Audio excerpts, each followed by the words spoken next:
নমস্কার, কেমন আছেন আমার সকল বন্ধুরা? আশা করি সবাই ভালো আছেন। শুভ সকাল জানাই। বৃষ্টি বৃষ্টি ওয়েদার।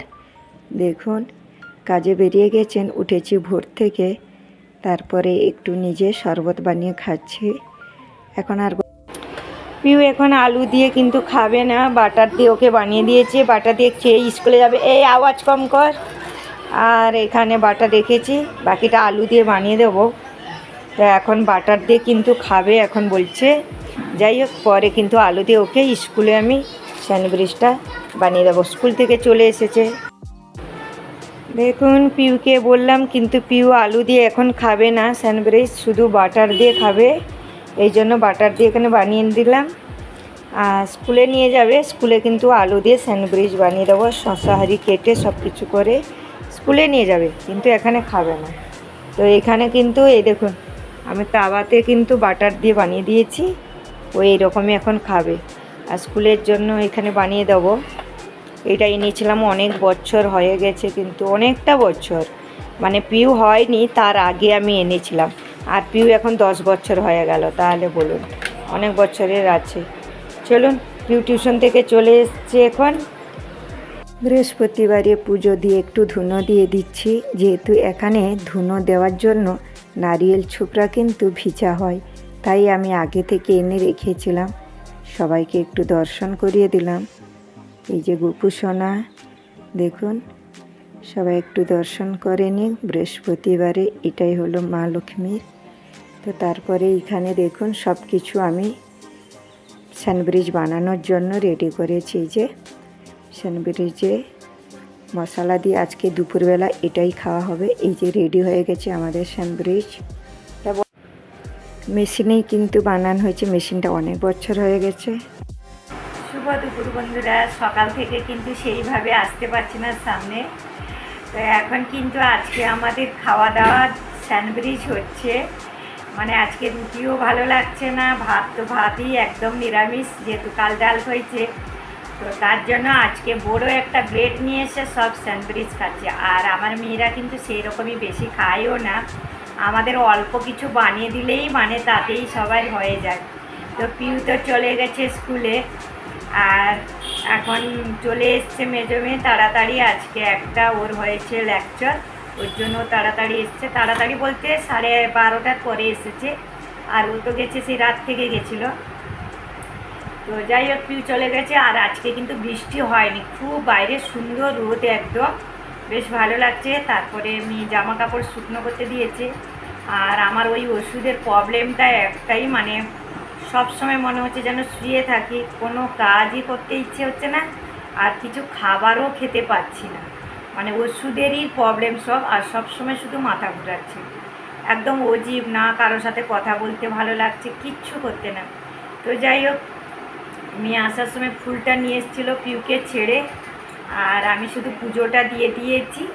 ওই জন্য এখনই দেখুন, মেয়ে কিন্তু স্যান্ডউইচ বানিয়েছে, আমি বানাইনি, আমি পিউকে বানিয়ে দিয়েছিলাম। আর এই যা, আর ওরা খাচ্ছে। চলুন, আজকে দুপুরে এই রকমই খাওয়া আছে। বাকি দুপুরের কাজ সব কিছু হয়ে গেছে। আর ফ্ল্যাটে কাজও চলছে, সবসময় আওয়াজ হচ্ছে বাইরে, নোংরা নোংরা, কেননা ফ্ল্যাটে মানে সিমেন্ট সব কাজ। তো চলুন, দুপুরে দেখুন এই খাওয়া দাওয়া, সঙ্গে থাকুন। দেখুন, বাসন হরি সব কিছু ধুয়ে নিচ্ছে। এখানে একটু ফাস্ট করেছি ভিডিওটা। একটা মেয়ে মানুষ যদি ঘরে কিন্তু শরীর খারাপ হয়, তাহলে সংসারে কিন্তু খুবই অসুবিধা হয়। তবুও কিন্তু সবাই আছে বলে একটু ম্যানেজ হয়ে যাচ্ছে। তো এখানে কিচেনটা আগেই পরিষ্কার করে নিয়েছিলাম। আর স্কুলে যাব, ওই জন্য ঘরটা ঝাড়ু দিয়ে যাচ্ছি। আমি স্কুলে যাওয়ার আগে কিন্তু ঘর ঝাড়ু দিয়েই যাই, যেহেতু দেখতে দেখতে বৃষ্টি পড়ছে। দেখুন, ছোট ছোট বুন্দি বুন্দি বৃষ্টি চলে এলো। এই জন্য এখানে বৃষ্টিকে ভরসা নেই। বিকেলবেলাটা কিন্তু বেশ ভালো লাগে চারিদিকটা দেখতে। এইখানে জলের ট্রাম আছে, এটা কিন্তু শর্টকাটে যাওয়ার জন্য এটা জলের ট্যাঙ্ক আছে ওদিকে। তো বন্ধুরা, মুখ দেখাতে ভালো লাগছে না, শরীর ভালো নেই বলে মুখ ফুলে গেছে, এই জন্য মুখটা দেখাতে আমাকে আর ভালো লাগছে না। গেলে প্রেসার মাপতে যাব, ডাক্তার কাছে যাব, শরীরটা একদম আর ভালো যাচ্ছে না। আমার মানে প্রেশারটা বেশি হয়ে গেছে মনে হচ্ছে, এই জন্য মাথা খুবই ধরে গেছে মাথা। পিউকে নিয়ে গেলে ডাক্তার কাছে যাব। দেখুন কিভাবে রোদ এখন 6টার সময়, দেখেছেন এক্ষুনি বৃষ্টি পড়ছিল, আমি দেখালাম পিউকে আনতে যাওয়ার সময়। আর দেখুন একদম রোদ, এই যে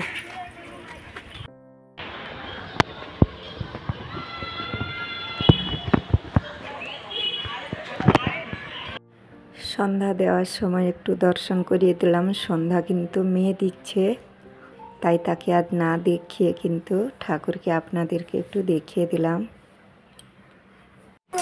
শুভ সন্ধ্যা বন্ধুরা, কেমন আছেন সকল বন্ধুরা? এখন একটু যাচ্ছি ডাক্তারের কাছে, বলছিলাম ডাক্তারের কাছে যাব বলে।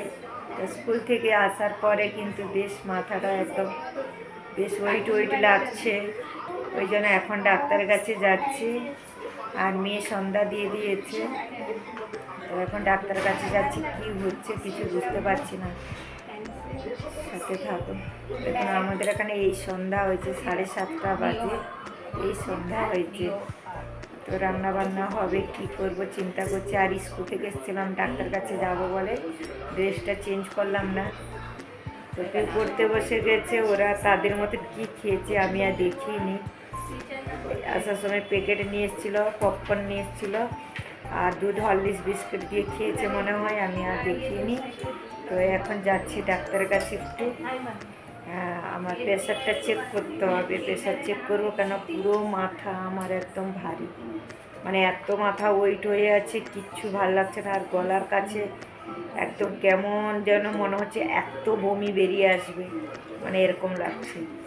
তো যাই হোক, এখন সন্ধ্যা দিয়ে দিয়েছে, এখন একটু ডাক্তার কাছে যাই। রাতে দেখুন ধোসার ঘোলা ছিল কিছুটা, তাই কিন্তু ভাবলাম কালকে শুক্রবার এখানে কপিস পরোটা করেছি, আর এখানে ঘোষার ধোলাটাও করলাম, তরকারি করছি। দেখুন রান্না করছি, বাইরে কিন্তু খুব জোরে জোরে বৃষ্টি হচ্ছে, আওয়াজ আসছে মনে হয়। আর রান্না করছি এখানে ধোসা, রুটিও হচ্ছে, যেহেতু ধোসা ছিল ঘোলা। আর এখানে ছোলার তরকারি করব, পনিরের তরকারিও আছে কালকে। তো বাইরে এত জোরে বৃষ্টির আওয়াজ আসছে কি বলবো। সঙ্গে থাকুন, একদম রান্নাবান্না করে নিই, তারপরে আসছি। দেখুন রান্না হয়ে গেছে, এখানে পরোটা করছি আর ধোসা করে নিয়েছি। আর ছোলার তরকারি বানাবো বলছিলাম, দেখুন ছোলার তরকারি বানিয়ে ধনে পাতা দিয়ে দিয়েছি রেডি। আর এখানে পনিরের তরকারির কালকে ছিল, গরম করে দিয়েছি। আর স্যালাড কাটবো। তো সব কিছু রান্না আমার হয়ে গেছে, বাসন ধুয়ে নিয়েছি। এই যে রাতের সব রান্নার পরে বাসনও ধোয়া হয়ে গেছে। এখানে আছে কুকারটা ধুবো, বাকি রান্না আমার হয়ে গেছে। এখন তাদেরকে খেতে দিয়ে দেবো, স্যালাডটা কাটা হয়ে যাক। বন্ধুরা চলে এসেছি ভিডিওটা লাস্ট করতে, এখনও অনেকটা রাত হয়ে গেছে। আসলে ওর বাবা কাজ থেকে আজকে একটু দেরি আসার কথা ছিল, কিন্তু এতটা ট্রাফিক হয়ে গেছে, মানে এখন প্রায় 1:45 বাজতে যাচ্ছে, এখনও আসেনি। অনেকটা ট্রাফিক, পুরো লেট একদম হয়ে গেছে। তো জানি না 2-3 বার ভিডিও কলিং করলাম, বলছেন একটু বাস যাচ্ছে আবার দাঁড়িয়ে যাচ্ছে। আর অনেক দূরে কিন্তু কাজে যান, তো বাসে আসছেন, অনেক দূরে কাজে যান। তো এখনও দেখুন না বারবার বৃষ্টি এসে যাচ্ছে। আর বাচ্চাদেরকে খেতে দিয়ে দিয়েছি, আমাকেও বলছিল খেয়ে না। তো এখন কাজ থেকে আসেনি, খাওয়া দাওয়া তারপরে করব। আস্তে আস্তে তো 1টা পেরিয়ে যাবে বলছেন, মানে এর জন্য বাইরে যতই ভালো ততও খারাপ, সত্যি কথা। এখন দেখুন এত রাত্রে আসবে, খাওয়া দাওয়া করে শুইতে আবার রাত থেকে উঠে আবার যাবে। আসলে আমার শরীরটা ভালো লাগছে না বলে, মানে ভালোই লাগছে না কিছুই, এত মাথা হচ্ছে। আমি ডাক্তার কাছে গেছিলাম, মোবাইল নিয়েছিলাম না। তো ডাক্তার দেখে প্রেশার চেক করে ওষুধ সব কিছু নিয়ে এসেছি। আর এসে ওষুধ খেয়েছিলাম, তারপরে রান্নাবান্না করে কোনো রকম দুটো মোটামুটি এখন বাচ্চাদেরই আগে ওদের খেতে দিয়ে দিয়েছি। তো কিছু করার নেই, না করলেও হবে না। যে একটা সংসারে একটা মেয়ে যদি বা একটা ছেলে যদি পড়ে থাকে, মানে কী যে হয় সে বলার নেই। আবার রাত থেকে উঠে মেজে যায়, তার জন্য রান্নাবান্না করে তাকে ও ছাড়তে যেতে হয় অনেকটা দূরে। ওইটা অনেকটা কষ্ট হয়ে যাচ্ছে আমাদের কাছে, সত্যি কথা। দেশে হলে এইটাই তো হতো না, যে ছাড়তে যেতে হতো। এখানে অনেক রাত একা মেয়ে একটা যাবে, অটো যায়, কিন্তু অটো গেলে কি বলুন তো, ওই যে এখন যা ভালো মন্দ খারাপ ওর জন্য পাঠাতে না মন চায় না, নাহলে ওটা তো ঘরের সামনে থেকে চলে যেতে পারে। যাই হোক বন্ধুরা, ওর বাবার জন্য খাবার বেড়ে এই যে খাবার রেখেছি, মেয়েরা খেয়ে নিয়েছে। আর শরীরটার জন্য একদম কিছুই ভালো লাগছে না, জানি না এরকম কত বছর চলবে আমার শরীরে। তো সব কিছু রান্নাঘরে কিন্তু আমি গুছিয়ে পরিষ্কার করে ধুয়ে সব কিছু রেখে দিয়েছি। এইটুকুতে হাত ব্যথা হয়ে যাচ্ছে, মানে এত পরিমাণ শরীরে যন্ত্রণা আছে আমার, মানে বলার মতন নেই। যাই হোক, অনেকটা রাত হয়েছে বন্ধুরা, সবাই ভালো থাকবেন, সুস্থ থাকবেন, শুভরাত্রি।